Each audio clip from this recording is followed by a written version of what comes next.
ओम शांति। 29 जून 2021 की शाकाहारी मधुर महावाक्यों। मीठा बाबा कहती, मीठे बच्चे तुम हो रूहानी पंडित, तुम्हें गृहस्थ संभालते हुए कमल फूल समान बन याद की यात्रा करनी और करानी है। प्रश्न, बाप बच्चों का कौन सा श्रृंगार करते ही, किस श्रृंगार के लिए मना करते ही? उत्तर, बाबा कहते, मीठे बच्चे, मैं तुम्हारा रूहानी श्रृंगार करने आया हूँ। तुम कभी भी जिस्मानी श्रृंगार नहीं करना। तुम बेघर हो, तुम्हें फैशन का शौक नहीं होना चाहिए। दुनिया बहुत खराब है, इसीलिए जरा भी शरीर का फैशन नहीं करो। गीत। आखिर वह दिन आया आज। ओम शांति। बेहद का बाप बेट बेहद के बच्चों को समझाते हैं, बेहद माना कोई हद नहीं।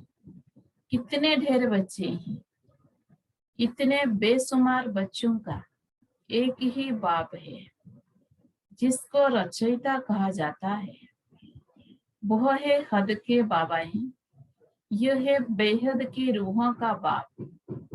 वह है हद के जिस्मानी बाप, यह है बेहद की रूहों का एक ही बाप, जिसको भक्ति मार्ग में सब रूहें याद करती है। तुम बच्चे जानते हो, भक्ति मार्ग भी है, साथ साथ रावण राज्य भी है। और मनुष्य पुकारते हैं कि हमको रावण राज्य से राम राज्य में ले जाओ। बाप समझाते हैं, देखो देवी देवता जो भारत के मालिक थे अब नहीं है। वह कौन थे, यह भी अब तुम जानते हो।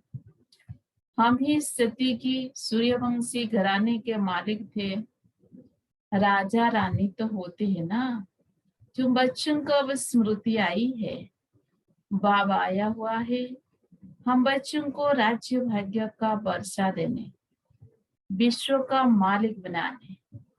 बाप कहते हैं, अब सब भक्ति मार्ग में ही, भक्ति मार्ग को ही रावण राज्य कहा जाता है। ज्ञान मार्ग सिर्फ एक ही सिखाते हैं तुम बच्चों को। उस बेहद के बाप को भक्ति मार्ग में सब याद करते हैं। अभी तुमको 21 जन्म के लिए ज्ञान की राजधानी मिलती है, फिर आधा कल्प तुम पुकारेंगे ही नहीं। हाय राम, हाय प्रभु कहने की दरकार ही नहीं रहेगी। हाय राम तब करते ही जब दुखी होते ही, तुमको वहां दुख होता ही नहीं है। अभी तुम जानते हो, यह भी खेल बना हुआ है। आधा कल्प है ज्ञान का दिन, आधा कल्प है भक्ति की रात। भक्ति हमको नीचे उतारती है। तुम बच्चों की बुद्धि में सीढ़ी का नॉलेज जरूर चाहिए। बाप समझाते हैं कि यह 84 का चक्र है। इस चक्र को जानने से तुम चक्रवर्ती राजा बनेंगे।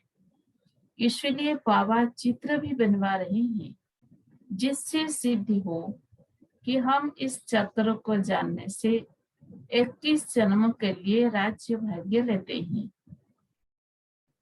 अभी तुम बहुत हो गए, बड़ी रूहानी शक्ति से ना बनी है। तुम सब पंडे हो, बाबा भी पंडा है। उनको कहा जाता है गाइड। पंडा अक्सर शुभ है।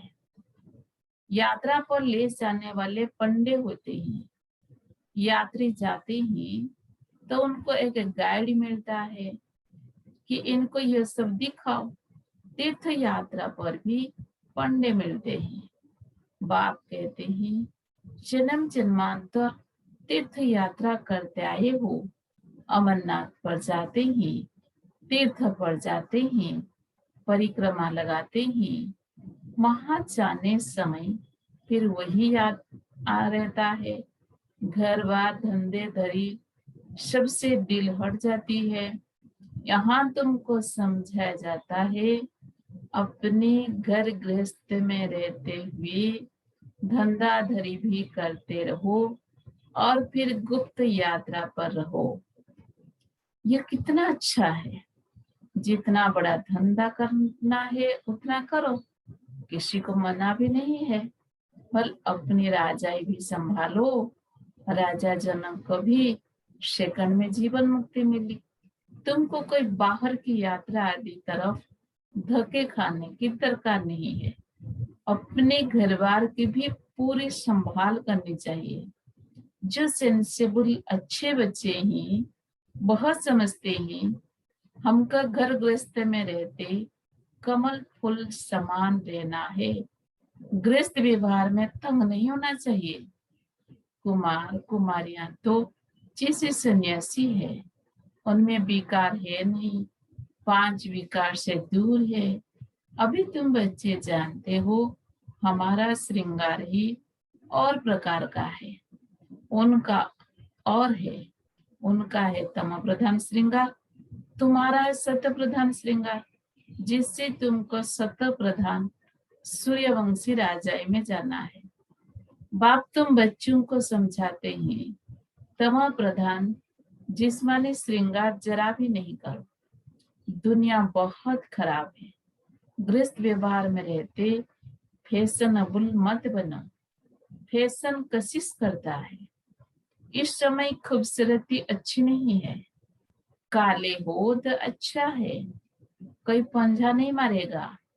खूबसूरत पिछाड़ी तो फिरते रहते हैं। कृष्ण को भी सांवरा दिखाते हैं। तुमको गोरा बनना है शिव बाबा से, वो गरे बनते हैं पाउडर आदि से। कितना फैशन है, बात मत पूछो। साहूकारों की तो सत्यानाश है। गरीब अच्छे हैं, गांवड़े में जाकर गरीबों का कल्याण करना है, परंतु आवाज करने वाले बड़े आदमी भी चाहिए। तुम सब गरीब हो ना, कई साहूकार है क्या? तुम देखो कैसे साधारण बैठे हो। बम्बई में फैशन देखो तो क्या लगा पड़ा है। बाबा पास मिलने आते हैं तो कहता हूँ तुमने ये जिस्मानी श्रृंगार किया है, अब आओ तो तुमको ज्ञान श्रृंगार कराए, जिससे तुम स्वर्ग की परी 21 जन्मों के लिए बन जाएगी, सदा सुखी बन जाएंगे, ना कभी रहेंगे ना दुख होगा। अब ये जिस्मानी श्रृंगार तुम छोड़ दो। तुमको हम ज्ञान रत्न से ऐसा फर्स्ट क्लास श्रृंगार कराएंगे जो बात मत पूछो।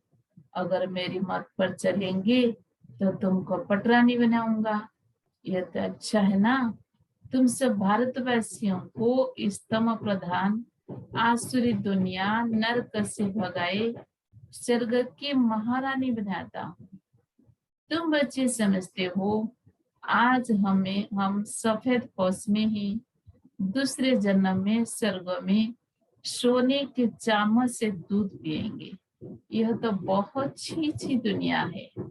स्वर्ग तो स्वर्ग है, बात मत पूछो। यहाँ तुम बेगर हो, भारत बेगर है। बेगर टू प्रिंस गया हुआ है। इस भारत में ही फिर जन्म लेंगे। बाप ने हमको स्वर्ग का मालिक बनाया था। रात दिन का फर्क है।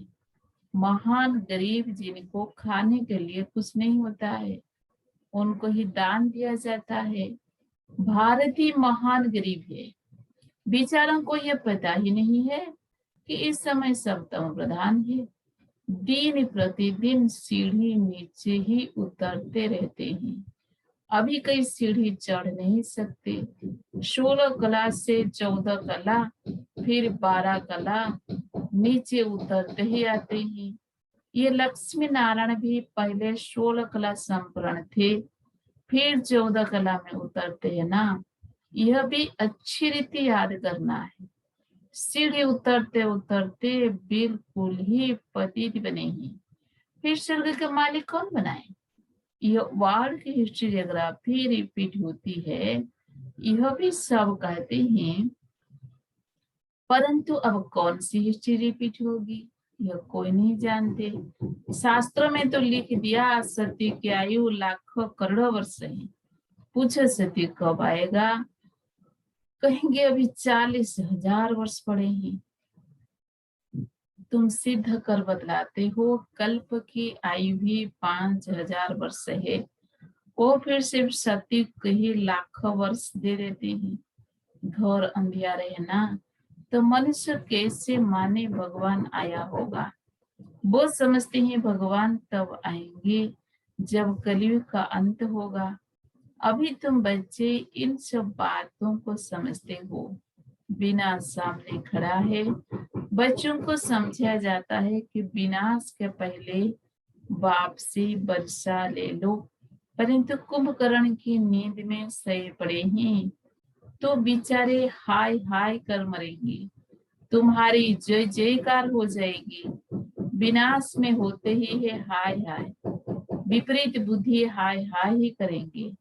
अभी तुम हो सच्चे की औलाद, सच्चे नरक का विनाश होने बिगड़ स्वर्ग कैसे बनेगा। तुम कहेंगे यह तो महाभारत लड़ाई है, उनसे ही स्वर्ग के द्वार खुलने हैं। मनुष्य तो कुछ नहीं जानते हैं, तुम्हारी बुद्धि में है। हमको अभी देवी स्वराज्य का माखन मिलता है, वो आपस में लड़ते रहेंगे। हे वो भी मनुष्य, तुम भी मनुष्य, परंतु वो है आसुरी संप्रदाय, तुम हो दैवी संप्रदाय। बाप बच्चों को समक समझाते हैं, तुम बच्चों के अंदर में खुशी रहती है। अनेक बार तुमने ऐसी राजधानी ली है जैसे अभी तुम ले रहे हो। वो आपस में दो बिल्ले लड़ते हैं, माखन तुमको मिलता है। सारे विश्व की बादशाही का तुम यहाँ आते ही हो विश्व का मालिक बनने। तुम जानते हो हम बाबा से योग लगाए कर्मातीत अवस्था को पाएंगे, वो आपस में लड़ेंगे, हम विश्व की बादशाही पा ही लेंगे। यह तो कॉमन बात है। वो बाहुबल वाले विश्व की बादशाही ले न सके, तुम योग बल से विश्व के मालिक बनते हो। तुम्हारा है ही अहिंसा परम देवी दैवी धर्म। दोनों हिंसाएं वहां होती नहीं। काम कटारे की हिंसा सबसे खराब है, जो तुमको आदि मध्य अंत दुख देती है। ये किसी को पता नहीं है। रावण राज्य कब होता है, अभी पुकारते ही आकर हमको पावन बनाओ, तो जरूर कभी पावन थे ना। भारतवासी बच्चे ही पुकारते हैं, दुख से लिबरेट करो, शांति धाम ले जाओ, दुख हर कर सुख दो। कृष्ण को हरि भी कहते हैं। बाबा हमको हरि के द्वार ले चलो। हरि का द्वार है कृष्णपुरी, यह है कंसपुरी। यह कंसपुरी हमको पसंद नहीं है। माया मच्छंदर का खेल दिखाते हैं, ये तो तुम जानते हो। रावण का राज्य द्वापर से शुरू होता है। देवताएं जो पावन थे वह पतित होने शुरू होते हैं। इसकी भी निशानियां जगन्नाथपुरी में है। दुनिया में बड़ा गंध लगा हुआ है। अब हम तो उन सब बातों से निकल प्रस्थान में जाते हैं। इसमें बड़ी हिम्मत महावीर होना चाहिए। बाबा का बनकर पति थोड़ी बनना है। वह समझते हैं स्त्री पुरुष इकट्ठे रहे और आग न लगे, ये हो नहीं सकता। इसीलिए ही हंगामा करते हैं कि यहाँ स्त्री पुरुष को भाई बहन बनाया जाता है। ऐसा तो कहाँ लिखा हुआ नहीं है। पता नहीं यहाँ कौन सा जादू है। अरे तुम ब्रह्मा कुमारियों के पास जाएंगे और बस तुमको वहां बांध रखेंगे, हैं बांध रखेगी, ऐसे ऐसे वहां बहकाते रहते। यह भी ड्रामा में नूंद है। जिनका पाठ होगा वो कैसे भी आ जाएंगे, इसमें डरने की बात ही नहीं। शिव बाबा तो ज्ञान का सागर है, पतित पावन सर्व का सदगति दाता है। ब्रह्मा द्वारा पतित से पावन बनाते हैं। यह अक्सर ऐसे बड़े हैं लिखे हो, यह अक्सर ऐसे बड़े लिखे हो जो कोई भी आकर पढ़े। पवित्रता पर ही कितने विघ्न डालते हैं। बाबा कहते हैं बच्चे, किसी भी देहधारी में मोह की रग नहीं जानी चाहिए। अगर कहा मोह की रग होगी तब फंस पड़ेंगे। यहाँ तो अम्मा मरे तो हलवा खाना। बाबा सामने बिठा कर पूछते हैं, कल तुम्हारा कहीं मर जाए तो रोएंगे तो नहीं? आंसू आया तो फेल हुए। एक शरीर छोड़ दूसरा लिया, इसमें रोने की बात क्या है? दूसरा कोई सुने तो कहे मुख से अच्छा तो बोलो। अरे अच्छा ही बोलते ही, शेतिंग में रोना होता ही नहीं है। ये जीवन तुम्हारा उनसे भी ऊंच है। तुम हो सबसे रोने से बचाने वाले, फिर तुम कैसे रहेंगे? हमको पतियों का पति मिला जो हमको स्वर्ग में ले जाते हैं, फिर नरक में गिराने वाले के लिए हम क्यों रहे? बाबा कितनी मीठी मीठी बातें सुनाते हैं वर्षा लेने के लिए। इस समय भारत का कितना अकल्याण हुआ पड़ा है। बाप आकर कल्याण करते हैं। भारत को मगध देश कहते हैं। सिंध जैसे फैशनेबल कई होते नहीं, बिलास से फैशन सीख कराते हैं। बाल बनाने पर आजकल लड़कियां कितना खर्चा करती है। उनको कहा जाता है नरक की परियां। बाप तुमको स्वर्ग की परियां बनाते हैं। कहते हैं हमारे लिए तो यहाँ ही स्वर्ग है, ये सुख तो ले लेवे, कल क्या होगा हम क्या जाने। ऐसे अनेक विचार वाले होते हैं। अच्छा, मीठे मीठे सिक्के लदे बच्चों प्रति माता पिता बाप दादा का याद प्यार और गुड मॉर्निंग। रूहानी बाप की रूहानी बच्चों को नमस्ते। हम रूहानी बच्चों की रूहानी बाप दादा को भी याद प्यार गुड मॉर्निंग, नमस्ते नमस्ते नमस्ते। धारणा के लिए मुख्य सार नंबर 1, सच्चा सच्चा रूहानी पंडावन सबको घर का रास्ता बताना है। शरीर निर्भर अर्थ धंधा करते याद की यात्रा में रहना है। कार्य व्यवहार में तंग नहीं होना है। नंबर 2, ज्ञान श्रृंगार कर स्वयं का स्वर्ग की परी बनाना है। इस तम प्रधान दुनिया में जिस्मानी श्रृंगार नहीं करना है। कलेगी फैशन छोड़ देना है। वरदान, न्यारे और प्यारेपन की यज्ञता द्वारा लगा मुक्त बनने वाले सहज योगी भव। न्यारे और प्यारेपन की यज्ञता द्वारा लगा मुक्त बनने वाले सहज योगी भव। सहज योगी जीवन का अनुभव करने के लिए ज्ञान सहित न्यारे बनो। सिर्फ बाहर से न्यारा नहीं बनना, लेकिन मन का लगाव ना हो। जितना जो न्यारा बनता उतना प्यारा अवश्य बन जाता है। न्यारी अवस्था प्यारी लगती है। जब बाहर के लगाव से न्यारे नहीं, वो प्यारे बनने के बजाय परेशान होते हैं। इसीलिए सहज योगी अर्थात न्यारे और प्यारेपन की योग्यता वाले, सर्व लगावों से मुक्त। स्लोगन, स्व पुरुषार्थ और सेवा के बैलेंस द्वारा बंधन संबंध में बदल जाएगा। स्व पुरुषार्थ और सेवा के बैलेंस द्वारा संबंधन संबंध में बदल जाएगा। ओम शांति। आज का व्यक्ति सारा मनसा सेवा बेहद की सेवा है। जितना आप मनसा से वाणी से स्वयं सिंपल बनेंगे तो सिंपल को देख करके स्वतः ही आकर्षित होंगे। सिर्फ दृढ़ संकल्प रखो तो सहज सेवा होती रहेगी। ओम शांति।